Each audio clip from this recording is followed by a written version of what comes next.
Hey, everybody. Welcome. I hope that you've taken a look at the Newsweek op-ed that I did this week called A Revolution of Love. I talk about the fact that these are revolutionary times. I was looking at a Netflix series about Bobby Kennedy, and in the whole section about the civil rights movement, there was a talk about the civil rights movement being a revolution. One of the lines from John F. Kennedy that I really love is where he said, "Those who make peaceful revolution impossible make violent revolution inevitable." These are indisputably revolutionary times. The only two choices that stand before us is, will this be a revolution of love and justice, or will it be a revolution of violence and pain?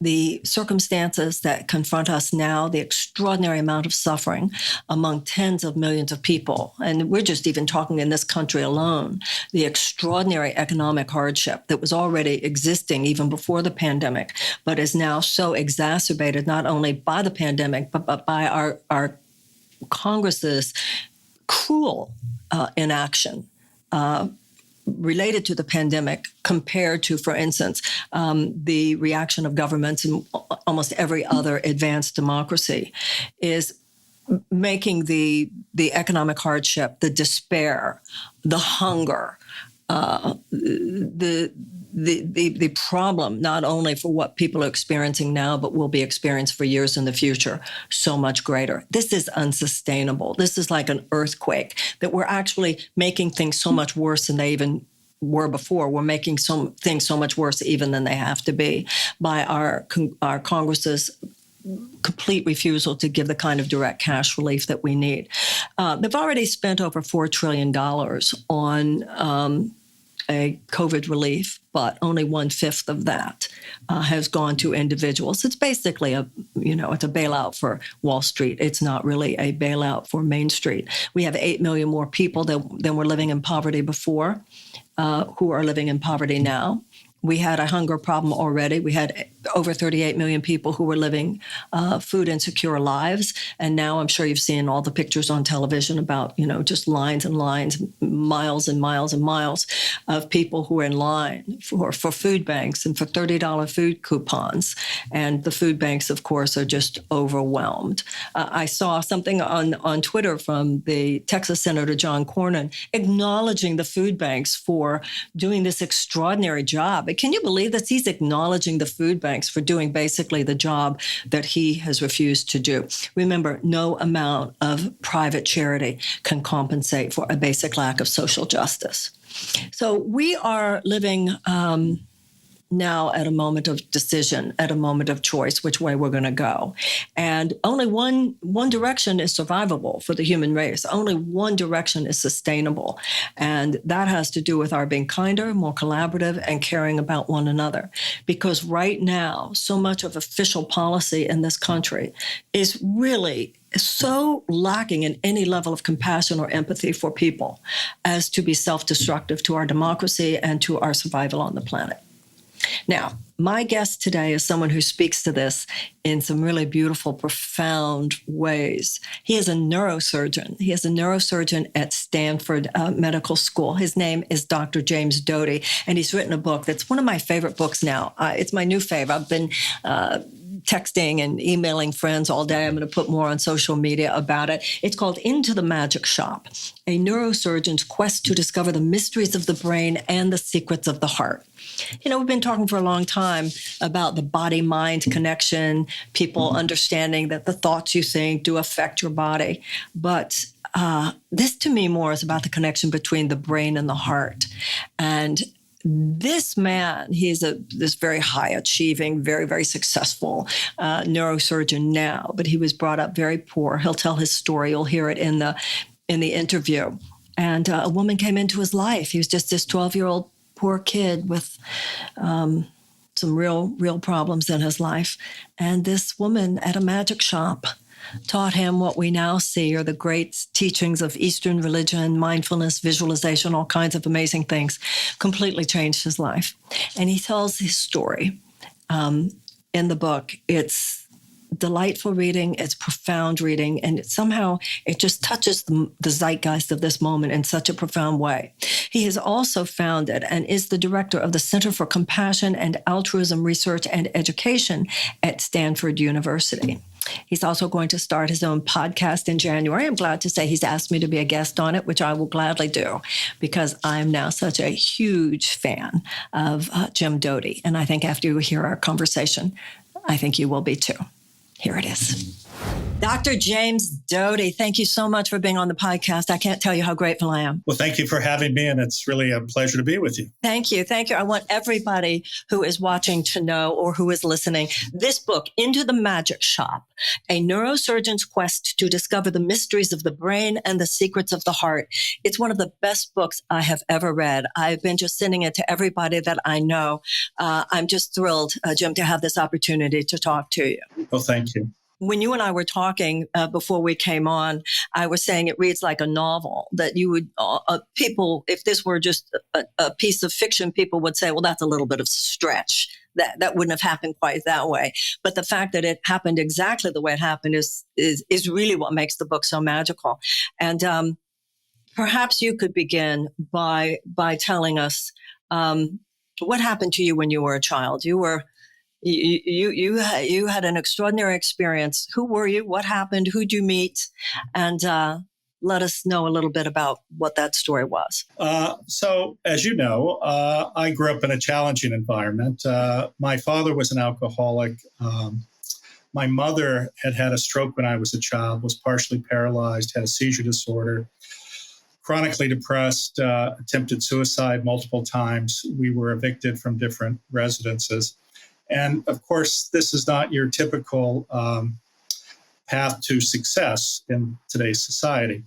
And when I was at the age of 12, by this time, I was becoming a juvenile delinquent. I had immense amount of anger, hostility, shame, a sense of hopelessness. And, the challenge is if you don't have mentors, if you don't have guides, if you don't have access, if you don't have money, a lot of doors are closed to you. And what would happen in my situation is oftentimes there would be turmoil at my house. And when that would reach a certain pitch, if you will, I would get on my orange Stingray bike and ride as far away as possible. And on one occasion, I ended up at a strip mall out in the middle of nowhere, far away from my house. And there was a magic store there, and I had an interest in magic. And I walked in, and there was a woman sitting there. And she had these frames on her nose. She was reading a paperback book, and there was a chain around her neck. And she looked at me, though, and she had a radiant smile. And it's so amazing how the difference in interacting with somebody who looks at you, they're not judging you, they're open, they care about what you have to say. And she informed me that she knew nothing about magic, that it was her son's store. And she was actually there for the summer, and she was just minding the store while he did an errand. And we began talking. And after about 15 or 20 minutes, and I felt very comfortable with her, I felt safe. I answered her questions, which frequently I would not do for someone. And at the end of it, she said to me, I'm here for another 6 weeks. If you come in every day, I think I could teach you something that could really help you. And I wish I could tell you I had insight or self-awareness.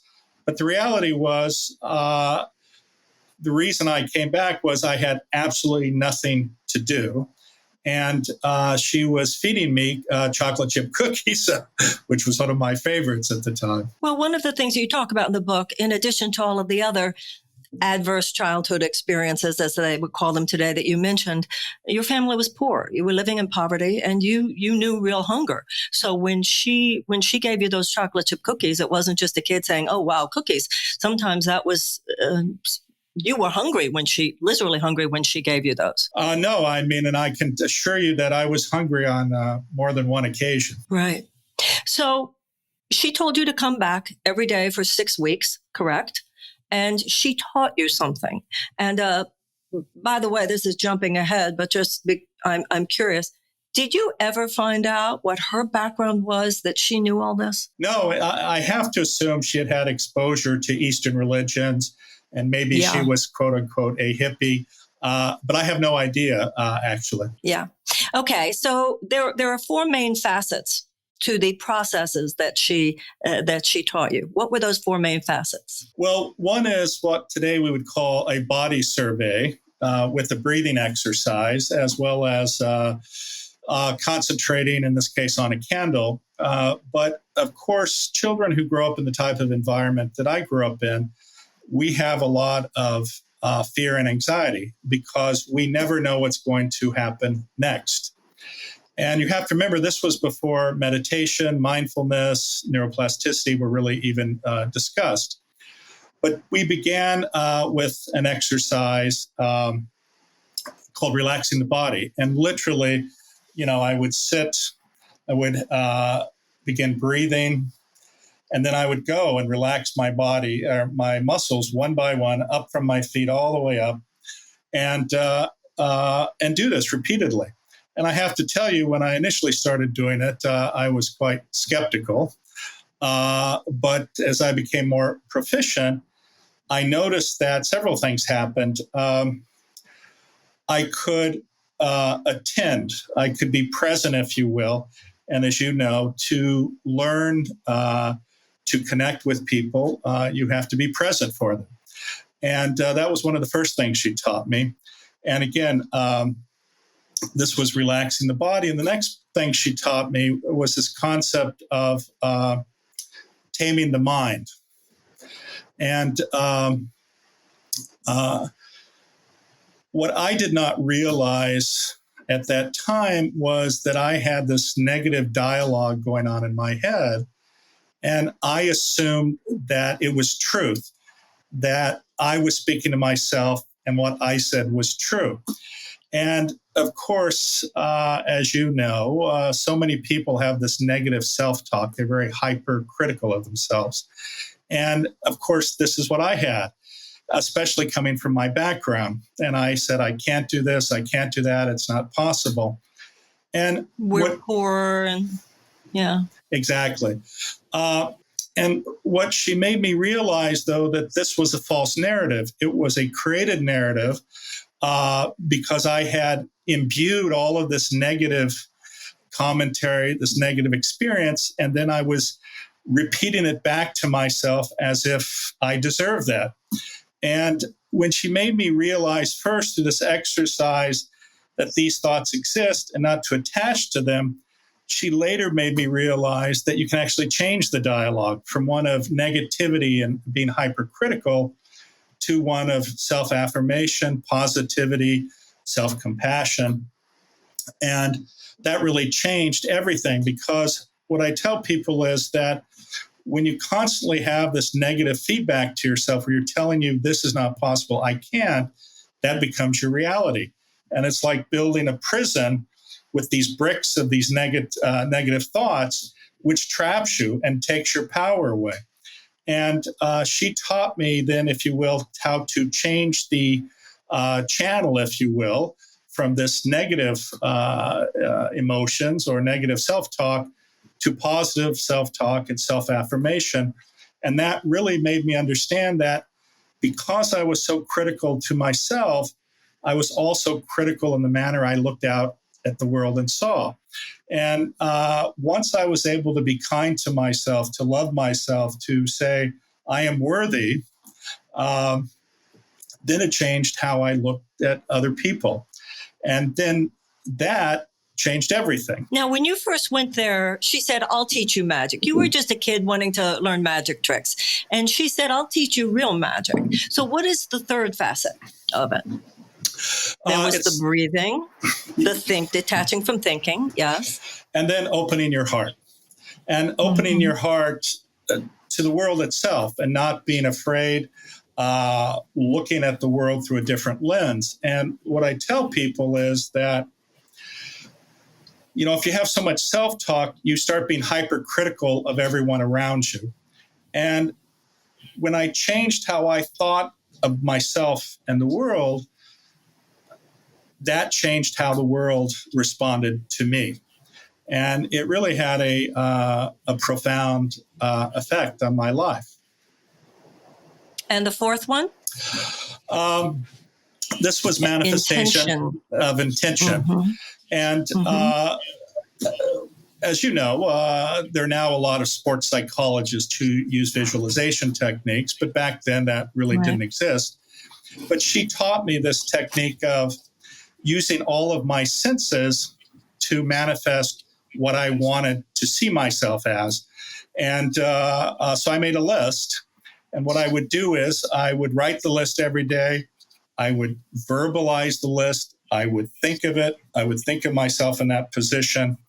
And using all of these techniques, this gets put into your subconscious. And what I tell people, it's like being a doctor. I'll tell somebody they have a diagnosis, and they'll say, my gosh, doctor, I've never heard of that before. I don't even know of anyone who's had that. Then I see them later, a month or so later, and they go, it's the most amazing thing. I've met 5 people who have the exact same thing I had. I had that happen recently, actually. Yeah. Okay. I'm sorry, go on. No. And so I think it's really true. It's this getting access to your subconscious. And of course, if we look at monks, if we look at, as an example, Wim Hof and some of these other individuals who have learned the mastery of their inner self, it's extraordinary what you can do. So you were this child living in poverty, a very dysfunctional home, raging alcoholic father, no one mentoring you, no one supporting you, no one guiding you, no one, even though your parents loved you as best they could, the situation was terrible. So you're this poor kid who shows up, and there's this lady there from Ohio who's visiting her son in Lancaster, California, and offers to teach you magic. Before we leave that particular period, in the Course in Miracles, it talks about how all minds are joined. I thought two of the most interesting stories during that time, one had to do with the fact that you went home one day. The situation at your house was often, if your father was even home, he was yelling. Your parents, there was a terrible dynamic there. You went into your room, you started doing the breathing exercises, and you come out, and they're both sitting on the couch, and they tell you that they love you. So obviously, once again, all minds are joined. It wasn't just that you went in your room and were able to experience differently their craziness. Your moving into that place actually affected where they were as well. So she tells you can have anything you want because your mind can go. Your mind is not tied to your story. It doesn't have to be tied to your self-talk. Your worth is not based on your circumstances or other people's opinion of you. And you're in the 4th grade, and people come for a kind of like professional day. You meet a firefighter and you meet an accountant, and one of the people you met was a physician. And you thought, wow, I want to be a doctor. So when she says, what do you want for your life, Jim? You can have whatever you want. You can have your intention, and you can use the magic of your mind to make it happen. You decided, this poor kid who didn't have anyone to even, nobody in the family had ever gone to college. Nobody was there to help you even apply to college. But you decided then you would be a doctor, right? Right. Absolutely. Mm-hmm. And so the whole book, I'm sorry, go on. No, what I was going to say is, it shows you how, though, one person, not only Ruth, the woman in the magic shop, but other individuals can have a profound effect on your life. This individual, this physician, he was open. He treated you like an equal. He responded to your questions. He made you feel safe. And you just saw how he treated people. This extraordinary kindness. Well, you talked a couple of minutes ago about the prison of your mind. One of the things that I thought about almost constantly reading your book, the U.S. prison system is filled with people who just didn't have the good fortune of meeting a Ruth when they were kids, or meeting something like that physician who talked to you that way. So through this amazing series of events that are very much it's interesting because you've said a couple of times people weren't into that stuff then. Actually, we're talking about the late 60s, aren't we? Well, where I lived, they weren't into it. In Haight-Ashbury, they may have been into it. Yeah. I mean, the Beatles were in India. Sure, absolutely. All you need is love that you play later in surgery. Yes. They were getting it then. Okay. Yeah. So all that stuff, and of course, by the 70s is bursting forth. When you became a doctor, you learned that all that stuff that Ruth taught you in the magic shop is actually based in neuroscience. So today, now, we've been talking for a long time about the body-mind connection. This is about the brain-heart connection. You've talked even here, you've mentioned that they didn't know about neuroplasticity then. So explain to us, we now know it's become mainstream understanding among some anyway, among many, that when you change your thoughts, you change your life. And what you talk about in this book, you're having become a neurosurgeon. When you change your thinking, you actually change your neural circuits. Would you explain neuroplasticity to us? Sure. Well, in some ways, it's through intention and repetition. And that is how we strengthen and create neural pathways that stick with us. And so, as an example, this idea of visualization, it's the exact same thing. And so by repeating these things over and over and how you see the world, it actually has a profound effect on your physiology. As you know from different types of meditation practices, having a calm mind, being centered, shifts you into your parasympathetic nervous system and down regulates your sympathetic nervous system. Well, what happens? Well, this idea of fear and the anxiety associated with events around your life shift, because when you're in that mode, you're in survival mode. You cannot think clearly because you don't have access to the tools to think clearly. You are just interested in survival. So it really narrows your scope and your possibilities. But when you relax, when you shift over, when you're doing this breathing, you get access to your prefrontal cortex, your executive control areas. And this brings you to connect with memories, prior experiences, and it gives you a much more thoughtful and discerning perspective so that you can make much more useful decisions for yourself, because you're now thinking things through. And in some ways, and this, although this has been attributed to Viktor Frankl, this idea before or between stimulus and response is a pause. And it's what I learned was how to take that pause, because that pause, as has been said, gives you freedom. It gives you possibilities. You're no longer reactive. You are thoughtful and making decisions based on having access to much more information. Well, that access to much more information, one of the most powerful stories of the book, of course, is in actually, I think, the introduction. When you are operating on a small child's brain and something goes wrong, one of the doctors on the team looks away for a fraction of a second, something goes terribly wrong. You needed to make a move, but you couldn't see what to do because there was so much blood. And you remembered what Ruth taught you, and you went into that place. And that's what's so fascinating, isn't it? The brain had more subconscious information, obviously. So your rational mind couldn't know what to do alone. Your physical eye couldn't see, but you went into that place and you knew exactly where to go, and you saved that boy's life. No, and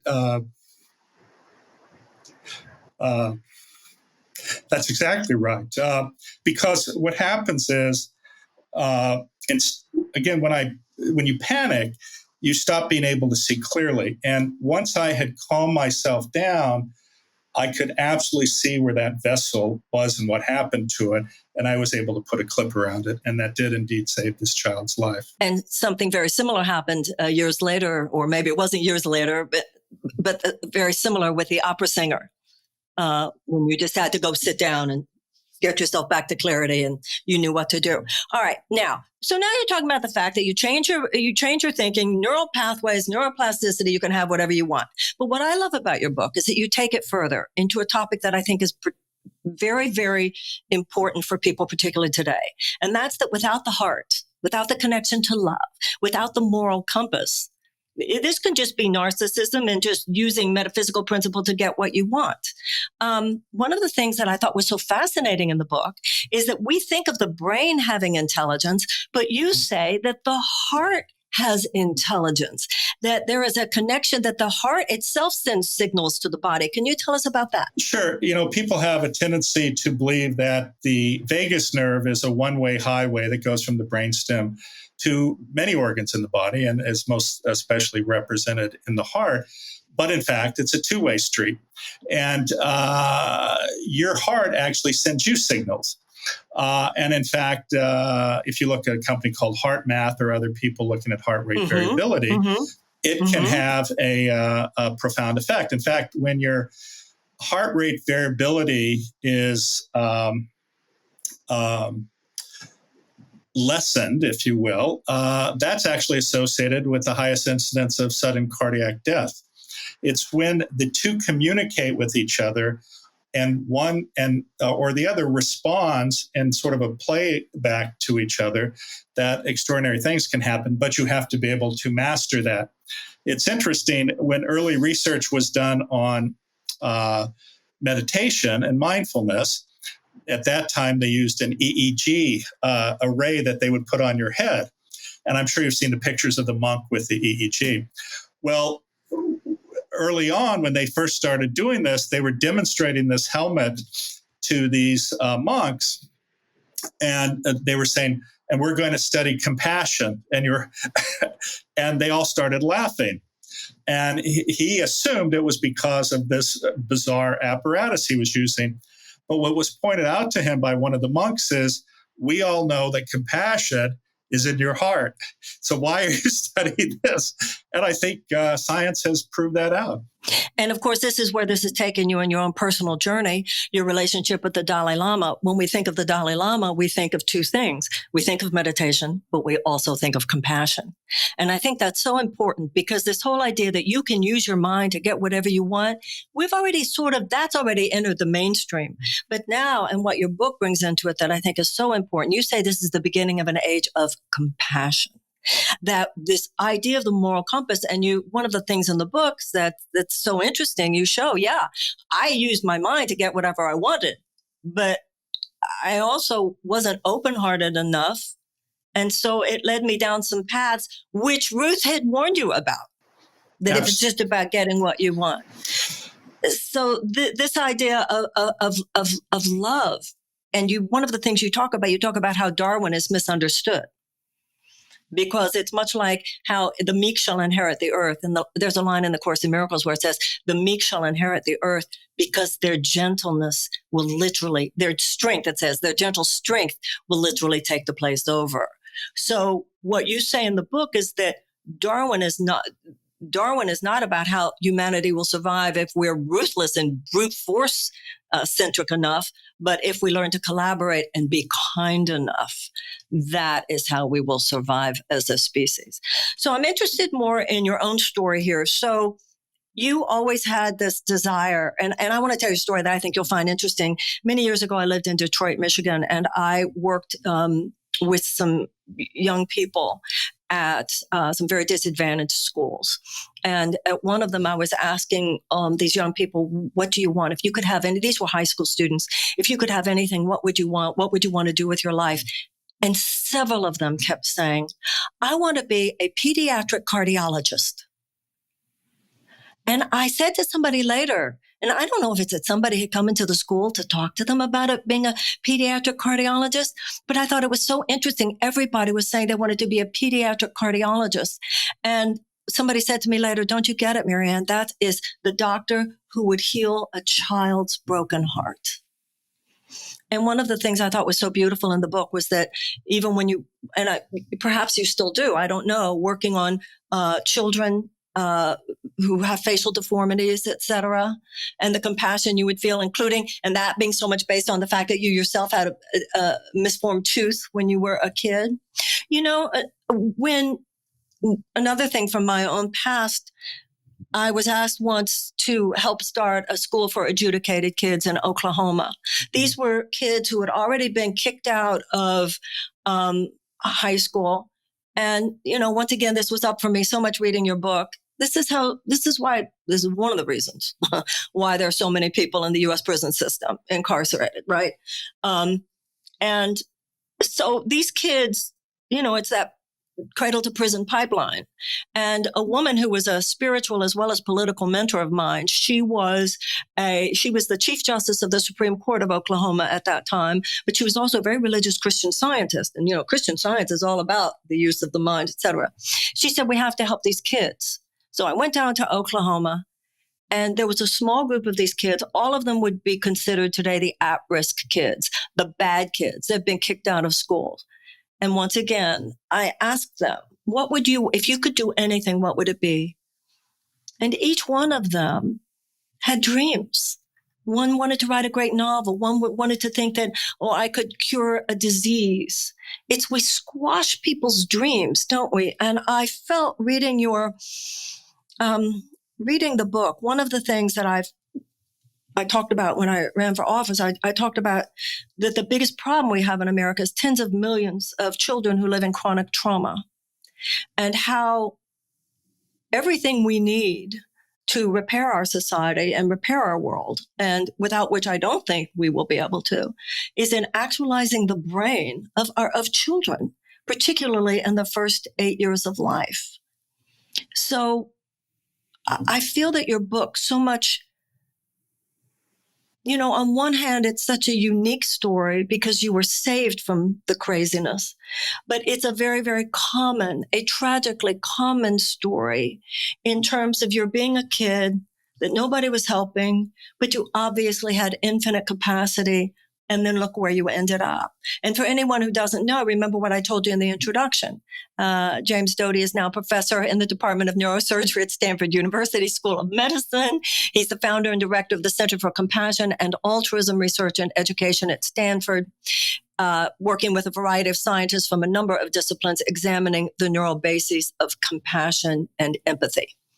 I want to read one quote from your book, Jim, that I think is, to me, one of the most... my interest is I've had a career for 35 years talking about love and talking about compassion. And I worked a lot with AIDS patients. So I knew experientially the difference that it would make. And I had a very, that was in the 80s. It's interesting because you talk a lot about where you were in the early 80s. And starting in the early 80s, I was down the street from the Magic Castle in LA. That was when AIDS exploded onto the scene. And I have to tell you, Jim, I was there for a big change in how Western medical doctors looked at this stuff. Because I remember during the early days of the AIDS crisis, when people like myself were doing support groups, talking about love, talking about forgiveness, talking about compassion, talking about all those things, we were treated very condescendingly, and we were treated very patronizingly, and if you can make them feel better. And that changed. Part of it changed as I watched the arrogance fall like scales from the eyes of doctors who found that no matter what cards they played, the tricks weren't there. And also seeing how the people, this was the beginning, of the recognition, people attending support groups, the love, the forgiveness, and the actual change it was making in the chances of people, that they're boosting their immune systems, et cetera. But what I've become so interested in over the last few years is not just the individual aspect of the expression of love, but the collective aspect of the expression of love. And you show a lot of that in the book. What I learned in my career was, over the last 20 years, I saw how many people who were in such chronic despair, in such chronic dysfunction, and yet I began to see how much of this was due to bad public policy. And one of the most moving stories in the book was the little boy in Mississippi who you were not able to save. And all he had was an ear infection that should have been treated, handled. And you said, and you have a great line in the book about how no child in America should die because of lack of health insurance. And then you had that great line, you're a wonderful writer, and you talk about as parents looked at you, and these are people who were used to people just not caring enough to help them. But I want to read one quote because I think you really named something really interesting. You say, many people in the United States don't appreciate that on almost all measures of quality or efficacy of health care, their country is in the last quadrant while having the most expensive care of all industrialized first world countries and the least satisfied patients. What is also not appreciated is that every other industrialized country in the world offers universal health care to all its citizens with better outcomes and much lower costs. So what has come to fascinate me, Jim, is even some of the people who you meet these days, who would be the first to say, oh yeah, we got to be more loving. We got to be more forgiving. We have all the things on a personal level will not open up to the fact that politics, public policy is the collective expression of who we are. Why should it be any less loving than our individual behavior? And I hope that in the work you're doing now, y'all will be addressing that. Well, just to comment on a couple things. You commented on the prison system. I tell people that the vast majority of people in prison are not there because they're bad people. They're there because they did not get love as a child, period. Absolutely. And the thing is, as you point out in your own experience, and I've had in my own life experience growing up in these environments, we lose so many children because they give up. There's nobody for them. Obviously, when you're in pain, you're suffering, you try to assuage that, oftentimes with drugs, alcohol, etc. And again, without mentors, without a parent who helps you find direction, you're lost oftentimes. And you're right, this is a public policy issue, but it goes further than that. It's not just children. Over the last 40 to 50 years, during the time when the United States has been at its peak in terms of productivity, what has happened here? We have essentially ruined the middle class by diverting their efforts, which made all of this money, to a small subset of people who essentially control things. I tell the story of Tolstoy, and he has a great quote that says, "There is a man on your back choking you."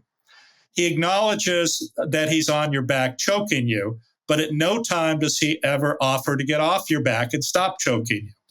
And this is the reality of the wealthy class, unfortunately, because you see what happens is when you're part of that group of people, you have access to resources, lawyers, politicians who do your bidding for you so that you can continue to steal from the middle class. We talk about a minimum wage. We should, of course, have a living wage because this contributes to it.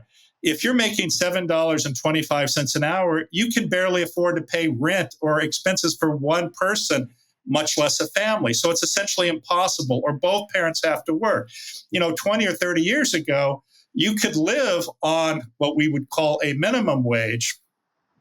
But if that minimum wage had simply kept up with inflation, the hourly wage would be about $22 an hour. Well, and that's why when you look at something like Medicare for all, when you look at releasing people from the college loan debt, when you talk about free tuition at state colleges and universities, you're talking about taking the shackles off people so they can live their dreams, so they can actualize the power of their brains, manifest the power of their dreams. And all that would do, of course, is to stimulate the economy. Of course it would. You're right. If you're in the club in America, if you're in the club in America and you saw that, you saw that big time, but you also saw that when you temporarily fell out of the club. Once you're in the club, even if you fall out of the club, you kind of have, the club's pretty good to you in terms of compassionate about letting you in once you're in. Not enough people can get into the club in America today. No, I think you're absolutely right. The other problem is when you talk about a minimum wage, people don't even take into account, as an example, if you can't afford a car or insurance, now you have to take a bus that adds a couple hours to your day. There's no daycare. So your children are left alone or in the hands of a grandparent or someone. And so it just exacerbates everything. But you're right. Listen, I have lived in the top 1%. I, know what's available. And there is a ever shrinking middle class. That's why we have the largest suicide rate among men in their 40s in the Midwest, because there's no manufacturing jobs. They feel hopeless. They can't take care of their families. And what do you do when you have a sense of despair and hopelessness? Unfortunately, you ruminate on this, and then this can lead to profound depression and oftentimes suicide. It's a horrible, horrible dynamic. Well, and that's why I have such a problem with the fact that then they call that a mental health issue. So I always say to politicians, we don't have a mental health issue. You're the issue, because you keep passing policies that are driving people crazy. You pass policies that make so much chronic stress and anxiety, particularly economic stress and anxiety, inevitable. The consequences of that. So then we're going to look to these guys to fix it. I just keep thinking from so many of the people that I've met in my life and so much of the experiences I've had with people, if they had just met a Ruth. So how do we, Ruth being the woman you met at the magic shop, how do you, with the work that you're doing at your educational research center at Stanford, how do you see our taking this kind of information? Like you said today, people talk about mindfulness, they talk about visualization, and I think hopefully we're talking more and more about compassion. How can we include this more? Not just in the bringing up of our children individually, but at school. And how do you see this working? We've got to get to the children, because in these first 8 years. Yeah. And you may or may not know, there are a number of programs that are in the United States that are promoting this concept of mindfulness and these different techniques for children. But I would suggest to you, though, that if you have a child who goes to school hungry, all the mindfulness in the world is not going to fill their stomach. If you go to school and your parents have had a big fight or you've been evicted, all the mindfulness in the world is not going to take care of that. What we have to do is to come back to square one. This is part of the problem with one of our parties in politics in America. Is, first of all, they stigmatize the poor as if some people want to be poor. I don't know of any person who wants to be poor. And frankly, the vast majority of people would love to have a job that provides some dignity. And what happens is at every step, their dignity is taken away. As an example, you hear certain lawmakers say, well, we need to check every welfare recipient for drugs. This has been done. And it is less than 1% of people. It's extraordinarily small. And in fact, it's probably less than if you took 10,000 rich people and checked them for drugs. Hello. Yes. Thank you. So, frankly, it's all bullshit. And it's really unfortunate, because what's amazing is that with a little love, it can change everything. I mean, look at the Nordic countries as an example. They are closing prisons. And what do? They treat people with dignity. They treat them with respect. They give them education, and their recidivism rate markedly decreases. Well, what do we do in this country? We punish you for being in jail. We punish you for being poor. And then we don't give you any resources to change your life. How can you leave prison if, one, you've had to become a gang member in prison to survive? Two, no one will hire you, or very few people will hire you. You carry this stigma about you, and somehow and there's no programs to integrate you into the public. And somehow you're just supposed to go out, walk out the prison, and life is going to be wonderful for you. I mean, the fact of the matter is, if your way of survival has been essentially to be a criminal and you know nothing else, then that's what you will immediately go back to, unfortunately. Well, you go in a small-time criminal, you come out big time criminal. Well, we are creating a catastrophe as we speak. We had 93 million people living near poverty even before the pandemic. We had over 38 million people who were living with hunger even before the pandemic. And now, of course, what we are going through now, 8 million more people thrown into poverty than were in poverty before the pandemic, 12 million people who are going to be thrown off their employment benefits. The fact that our Congress, this is the lack of empathy in our Congress. This is sociopathic. And once again, it's not just individuals can be sociopathic.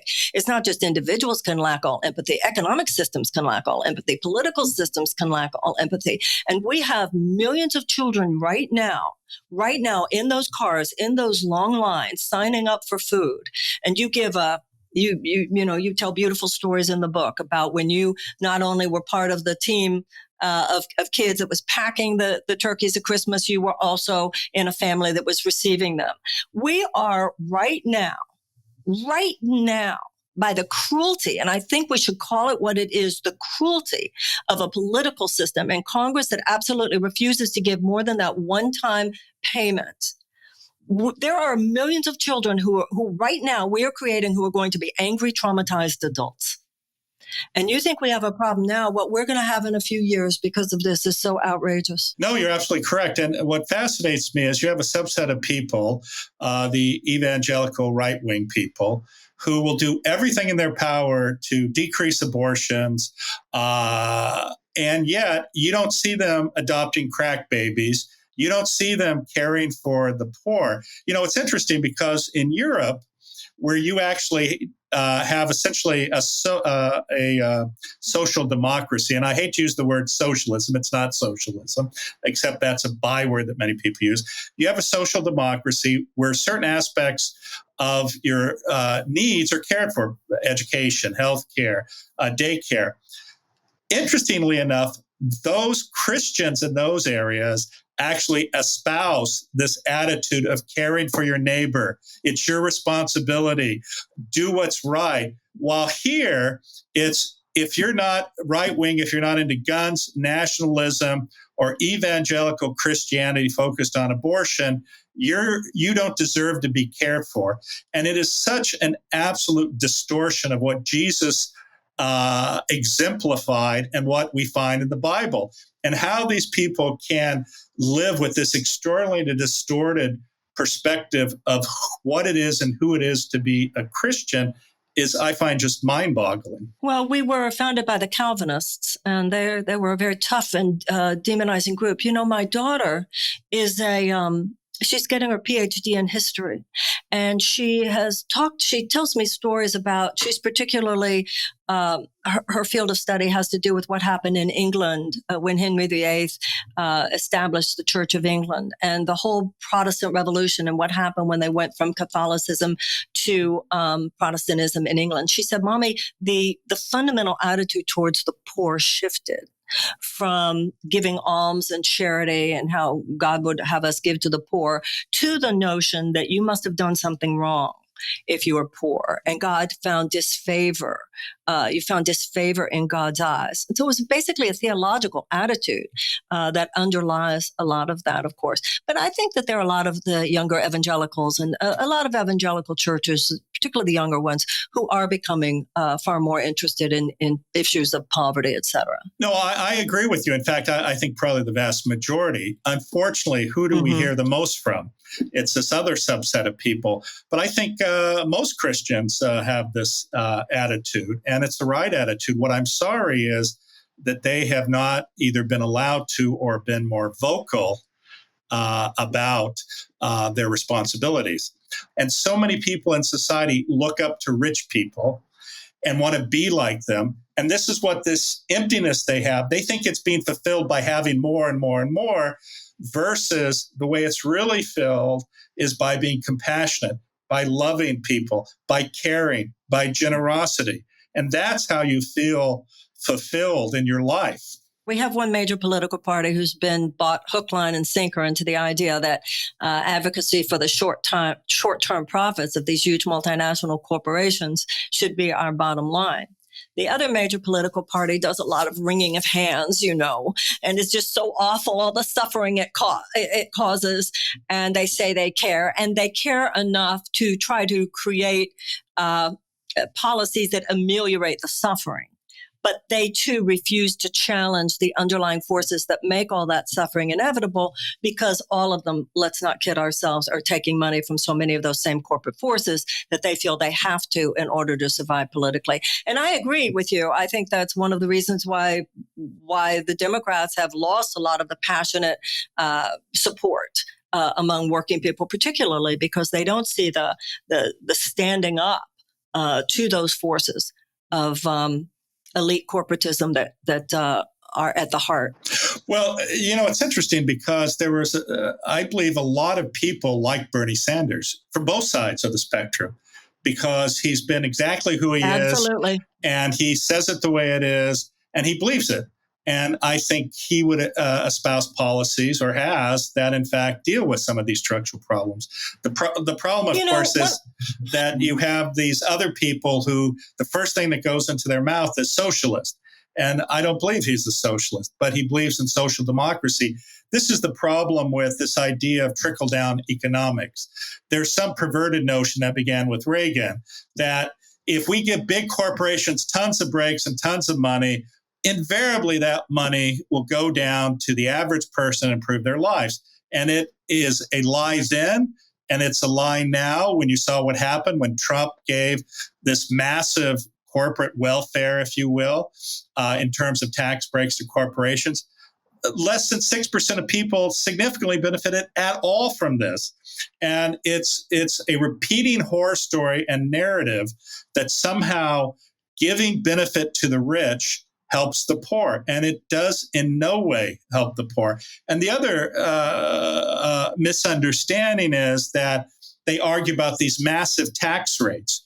We don't have massive tax rates at all. In fact, in the 40s and 50s, the tax rate was dramatically more severe, 50, 60, 70%. And we 90 have during the Eisenhower years. Yeah, and we have people who think, it should only be 15%. That's absolutely ridiculous. Right. During decades ago, corporate taxes paid 33% of the public treasury. Today, it's only 11% of the public treasury. Today, Eisenhower's views would be deemed by that crowd as far left. Yeah. These ideas are not even considered far left in the European countries, as you were mentioning. Bernie Sanders' ideas would be considered in most European countries middle of the road. So this whole socialism label is just a PR, right? Because it's this massive theft, which has occurred over the last 40 years of the major resources of the country into the hands of 1%, right? The trickle-down economics, all that money would trickle down in job creation. Of course, it not only lifted all boats, the way they said, it has left millions of people without even a life vest. And what we are seeing now, exacerbated. I mean, we already had before the pandemic, 40% of Americans could not afford a $400 unexpected expenditure. That's right. And now, I remember during the Republican convention this year, there was a point where Vice President Pence was talking to some woman who worked 3 jobs. And he was talking about how wonderful she was. And I was thinking, how could you talk about that without shame? Something is very wrong that she has to work 3 jobs to support her daughter.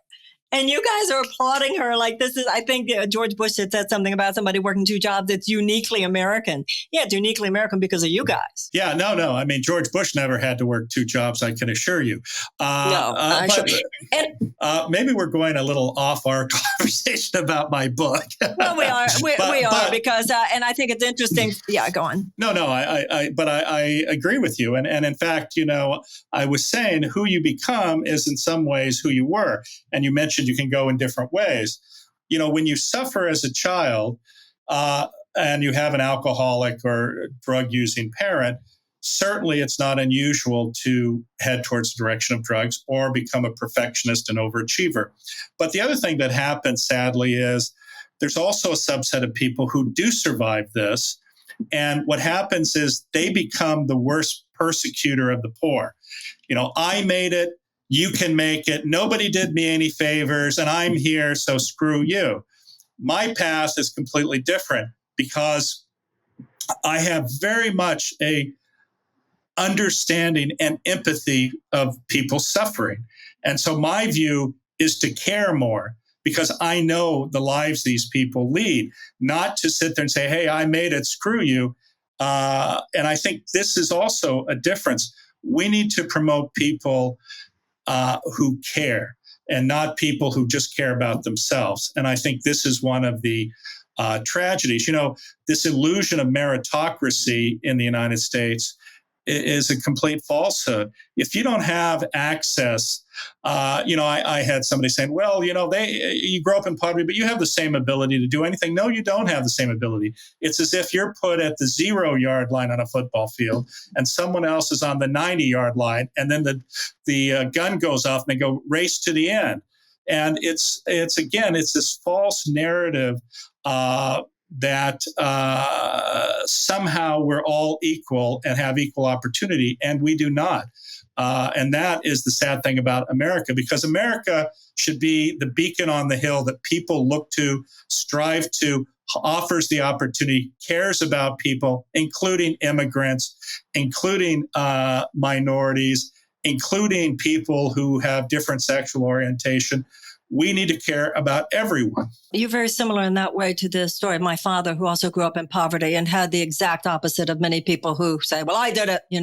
He had more of the view of, I don't want my kids or anyone to have to suffer the way that I did. And some ethnic groups more. Some ethnic groups have more of a tradition of, if we get out of here, we have to go back and help the people who need us to help them to get out of there. So it's interesting, Jim, listening to you and just reflecting back to you a little bit.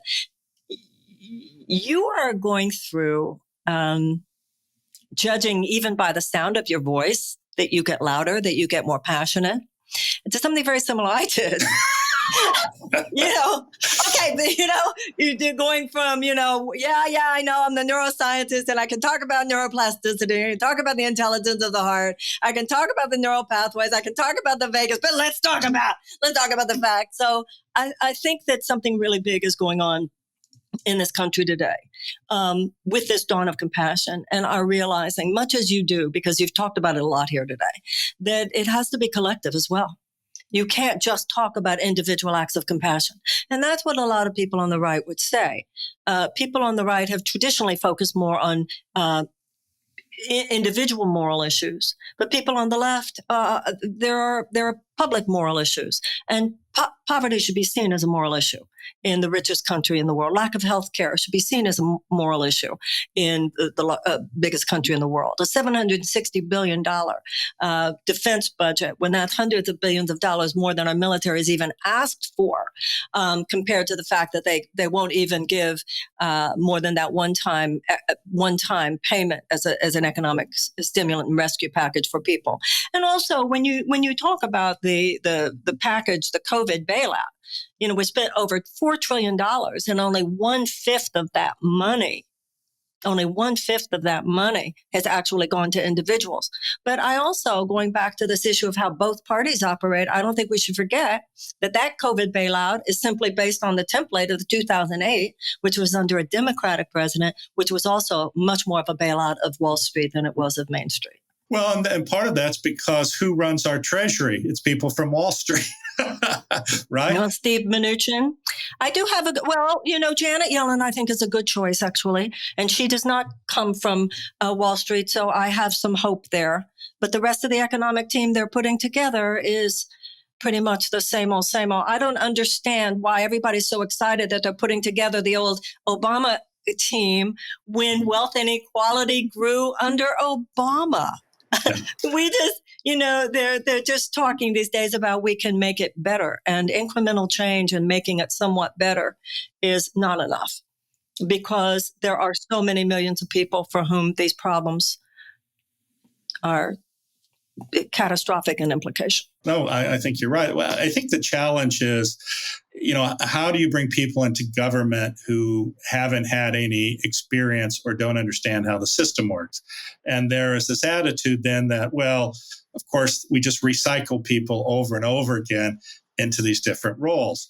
it's interesting that while I like Biden on a personal level, and I think what he's doing by bringing minorities and underrepresented people is wonderful. But as you point out, I think that, the eye has to be on wealth inequality. The eye has to be on getting rid of these structural barriers to success. Wealth inequality is a huge, huge problem that everyone's going to pay for. The extraordinarily wealthy are going to pay at some point. And of course, we already see that the poor, or what was formerly the middle class, are in this catastrophic situation, unfortunately. But I do hope that we see much more in the way of kindness and compassion. And, I've had some conversations with people in the Biden administration, and I believe that they sorely want to help rebuild America. But of course, it's still a challenge because the major preventers of that are a Senate that believes that if you're poor, it's your fault. No, Jim, don't let them get away with that. Come on. He can, with executive order, he can come in there. He can do so much to get rid of that college loan debt. He can do so much to do a Medicare for all. If we do with Biden what we did with Obama, it will be a big mistake. Things that if George Bush had done them, we all would have yelled bloody murder. Obama did them and we went, oh, poor baby, the Republicans won't let him, even when he hadn't tried. So there is so much that Biden can do with the power of the presidency. And I think it would be a big mistake if we enter this with, oh, well, McConnell's not going to let him do this or McConnell's not going to let him do that, when there's so much he can do. I totally agree with it. I mean, yes. And if you look at what Trump has done, I mean, he's, of course, become the master of executive orders. But he himself has been limited in what he can, quote unquote, get away with. But again, I think we just have to see. Certainly, though, there's room for improvement on both sides, no question. Incremental change will not be enough. This ship is headed into a hurricane. And it's got to turn around, and it's got to turn around fast. And I think these are revolutionary times. This has gone too far. And there will be either a revolution of love and justice now, or there will be a revolution of violence and pain. Something you said a few minutes ago that I agree with you about. Many people on the left and the right liked Bernie because he named their pain. Yeah, absolutely. One of the things that was so powerful in your book, she saw you. Ruth saw you. She saw a 12-year-old kid in pain. And she validated not just your personhood, but your pain. She saw it. And the only two candidates in 2016 who said to people, you're right, it is rigged. The system is rigged against you, were Donald Trump and Bernie Sanders. So it wasn't the Republicans who held Bernie Sanders down. Let's not forget that. And no, I agree with you. Yeah. So I can't thank you enough. I think your book is so extraordinary. I feel so blessed to have read it. By the way, you might call yourself an atheist, but you are a mystic. So I think that makes you an agnostic more than an atheist. I thought it was so funny. You call yourself an atheist, and then the climactic last chapter is about seeing the face of God. But that's okay. Okay. Everybody, this is called Into the Magic Shop. It's one of the best books I have ever read. And it so puts it all together. Jim, you can say things as a neuroscientist, and everybody goes, wow. Dalai Lama can say them as the Dalai Lama, and everybody goes, wow. It was my experience within the political sector that if someone like myself says them, it's called wacky, woo-woo, positive thinking, lightweight stuff. And so when people like yourself, and that's not true in metaphysical circles, I mean, I certainly had a career, but a book like this is so important. It's so important because you're saying what has been said really for thousands of years, but talking about the scientific basis of how not only the brain can change, how you think can change your life, but how love can change your life. The Course in Miracles says miracles occur naturally as expressions of love. And that's what I felt you proved with your book. Yeah, just to mention a couple of things, because you talk about my atheism. It's obviously, as you see from the quotes in the book, I've spent a lot of time with these different spiritual and religious leaders. and what's okay, Jim? Yeah, it's like you read that, but yeah, yeah. But it's interesting because I've never had one of these evolved or enlightened spiritual or religious leaders question me or ask me about their dogma. And I say that because these people are above that. The dogma is for a certain subset of people, but if you have love, if you have kindness, if you care, that transcends everything and allows you to connect with everyone. And, of course, yes, there's no left or right here. At our heart, we all want the same thing. And frankly, we want to be loved. And that's the reality. Well, and, religion, you're right. Exoteric religion is about doctrine and dogma. But spirituality, there's no doctrine, there's no dogma. And it also doesn't matter what you believe. It only matters what you experience. And to those of us who have comfort with the word God within that, God is that love. And that's his language. So no, I agree with you. In fact, I've had people say, "Well, I understand you're an atheist, but you're one of the most spiritual people I know." One of the things I love in the Course in Miracles, it says some people conspire with God who do not yet believe in him. So what we believe doesn't matter so much, but you definitely conspire with the very, very highest intelligence of the universe by whatever name people give it. And I thank you personally because of what I got from the book. I also want to thank you as someone who has a message of love that is too easily peripheralized today, and really needs the kind of support that you and other scientists and other people of such disciplines are giving to it. And in order to be who you are, Jim, yes, you're a very highly, a successful neurosurgeon. Obviously, it goes without saying how smart and intelligent you are for that to be true. But what just oozes from the pages of this book is what a huge heart you have. So I thank you so, so much. And I wish you the very, very best from my heart to yours. God bless you. Thank you so much. And thank you so much, Marianne, for all that you do in the world. And I appreciate that.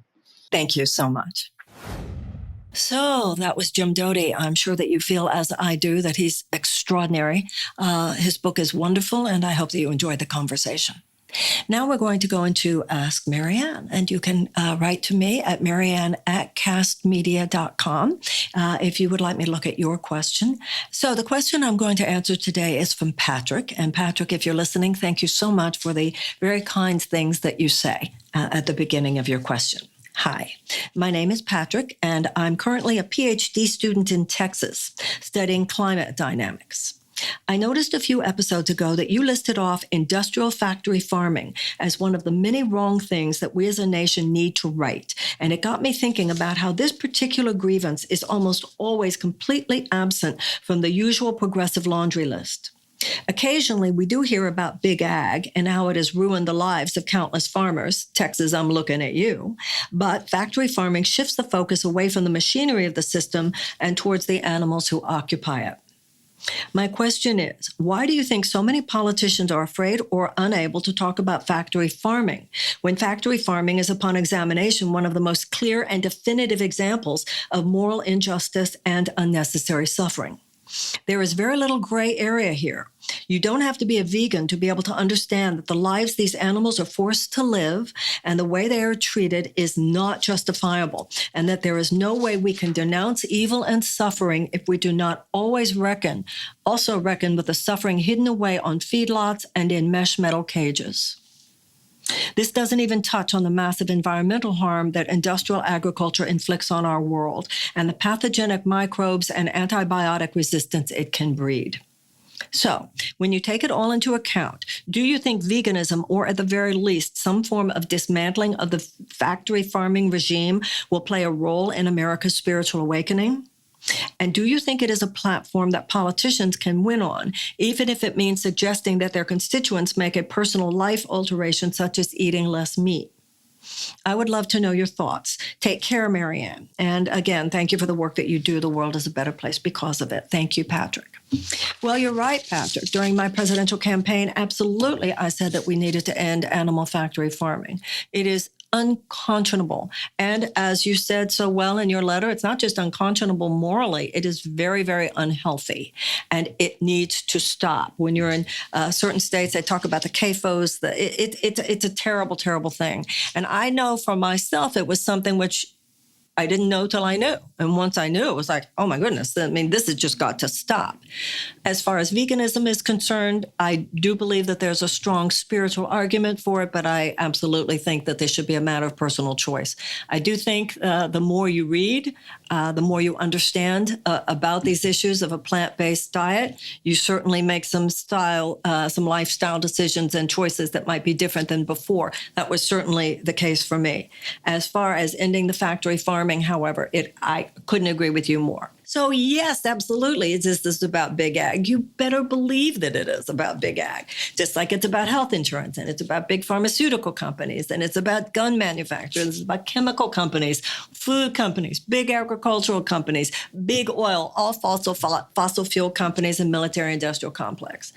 These things form a new corporate aristocracy, often called the corporatocracy. Now, you say, why do politicians not talk about this? Well, duh, because of all the money that gets spent to support candidates who will not talk about those things, and all the money. And it's more than just money. I mean, there's a political media industrial complex. And if you talk about things that they don't want to talk to you about, it's like get her off the stage or get him off the stage type stuff.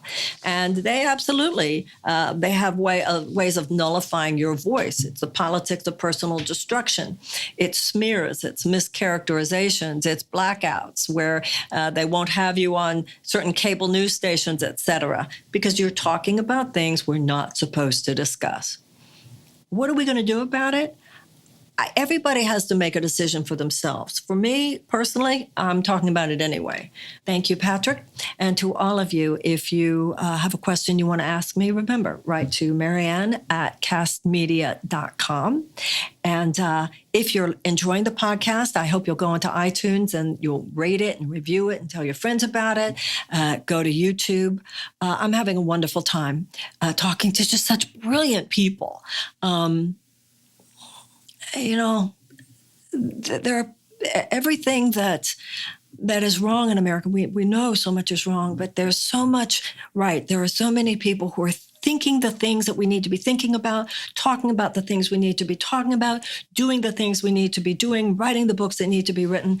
And if my podcast can in any small way contribute to your greater understanding and knowledge about all the incredible ideas that are out there, then I'm really glad that we're doing this.